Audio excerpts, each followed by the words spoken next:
കുമരകത്ത് നടന്നുവന്ന KGMOA സംസ്ഥാന സമ്മേളനം സമാപിച്ചു. സമ്മേളനം പുതിയ ഭാരവാഹികളെ തെരഞ്ഞെടുത്തു. സമ്മേളനത്തോടനുബന്ധിച്ച് വിവിധ പുരസ്കാരങ്ങളും വിതരണം ചെയ്തു. ദിവസമായി കുമരകത്ത് നടന്നുവന്ന കേരള ഗവൺമെന്റ് മെഡിക്കൽ ഓഫീസേഴ്സ് അസോസിയേഷന്റെ 58ാം സംസ്ഥാന സമ്മേളനമാണ് സമാപിച്ചത്. സമ്മേളനം മന്ത്രി VN വാസവനാണ് ഉദ്ഘാടനം ചെയ്തത്.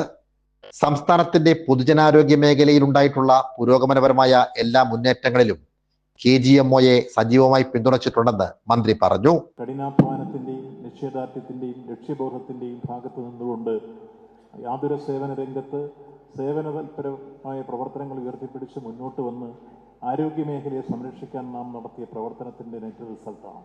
അതിൽ ഏറ്റവും മുൻപന്തിയിൽ നിന്ന് പ്രവർത്തിച്ചിട്ടുള്ളത് പൊതുജനാരോഗ്യ രംഗത്ത് സംസ്ഥാന ഗവൺമെന്റുമായി ബന്ധപ്പെട്ട് സർക്കാർ ആശുപത്രിയിലെ ഡോക്ടർമാരാണ് എന്ന കാര്യത്തിൽ ഒരു സംശയവും എനിക്കില്ല. സമ്മേളനം പുതിയ ഭാരവാഹികളെ തെരഞ്ഞെടുത്തു. പ്രസിഡന്റായി ഡോക്ടർ സുനിൽ PKയും ജനറൽ സെക്രട്ടറിയായി ഡോക്ടർ ജോബിൻ G ജോസഫിനെയും ട്രഷററായി ഡോക്ടർ ശ്രീകാന്ത് Dയെയുമാണ് തെരഞ്ഞെടുത്തത്.